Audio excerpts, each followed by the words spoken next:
कन्नूर में बोले जाने वाली किस भाषा को भी हाल ही में विलुप्त घोषित कर दिया गया? या कन्नूर में बोली जाने वाली किस भाषा को विलुप्त श्रेणी में रखा गया?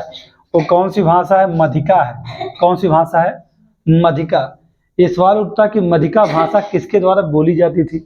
तो मधिका भाषा चकलिया समुदाय था, उसके द्वारा बोला जाता था। समुदाय कहाँ? कर्नाटक है ना। कहाँ कहाँ? कर्नाटक में निवास करता था।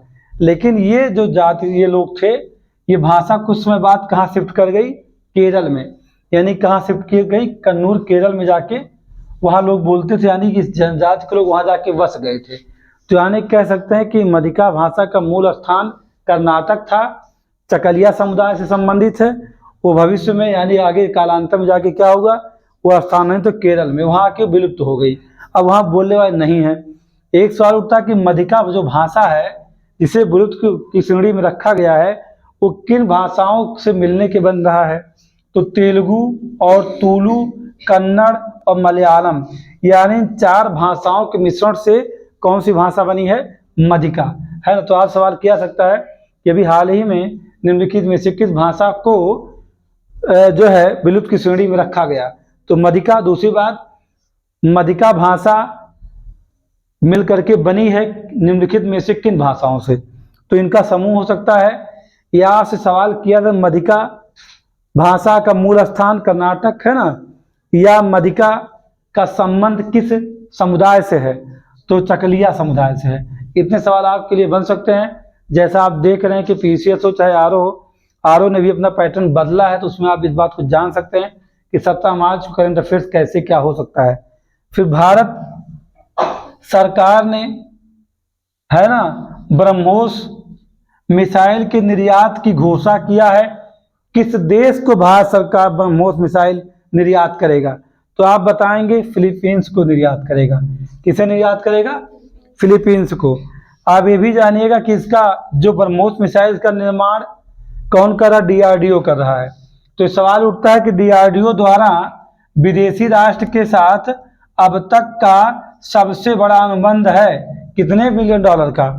375 मिलियन डॉलर का अनुबंध डीआरडीओ ने किया है। किसके साथ? फिलीपींस। और ये भी ध्यान रखिएगा, जो डीआरडीओ के चीफ हैं उनका नाम है डॉक्टर समीर कामत। अब तो कुछ भी सवाल आपसे हो सकता है, क्योंकि लो लेवल के क्वेश्चन भी पूछे जा रहे हैं। तो एक खास बात और कि फिलीपींस की राजधानी मनीला आप जानते हैं, मुद्दा इसकी पेसो है, ये भी आप जानते हैं। तो छोटी छोटी बातों को इग्नोर ना करिए, क्योंकि अब क्वेश्चन जो भी करंट अफेयर्स में आ रहे हैं, स्टेटमेंट में आ रहे हैं, 1 और 2 में आ रहे हैं। 1 सही हो गया, आपको 2 नहीं पता है तो आप गलत हो जाएगा। जैसे आपसे पूछा जाए कि ब्रह्मोस मिसाइल के निर्यात करने की घोषणा अभी हाल ही में किया गया किस देश के साथ? फिलीपींस। स्टेटमेंट क्या बनाया जाता है कि अभी हाल ही में भारत सरकार ने ब्रह्मोस मिसाइल के निर्यात की घोषणा की है फिलीपींस को। किस मतलब क्या भारत सरकार ने भी हाल ही में ब्रह्मोस मिसाइल के निर्यात करने की बात की है फिलीपींस के साथ? ठीक। और नीचे स्टेटमेंट 2 कर रहा है, वहां क्या कह रहा है? कह रहा है कि डीआरडीओ द्वारा विदेशी राष्ट्र के साथ अब तक का सबसे बड़ा अनुबंध ब्रह्मोस मिसाइल के निर्यात का है। लीजिए, अब आप वहां अगर रख दिया क्या 375 मिलियन डॉलर और वहां 380 लिख दिया, तो आप अगर नहीं याद है तो आपसे गलत हो जाएगा। तो मैं आपसे कहूंगा कि आप बहुत छोटी छोटी बातों को आप देखिए।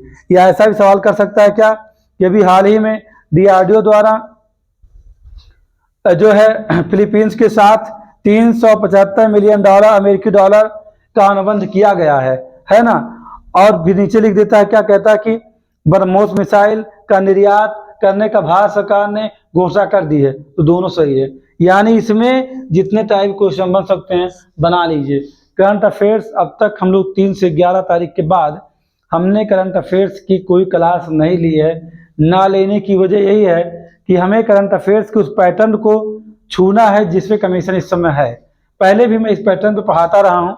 जो मुझसे पहले क्लास किए, चाहे ऑफलाइन चाहे ऑनलाइन, जो भी क्लास लिए हैं, जानते हैं कि मेरा जीएस पढ़ाने का तरीका, करंट पढ़ाने का तरीका यही रहता है कि मैं क्या करता हूँ, मैं ऐसे ही पढ़ाता हूँ पहले से ही।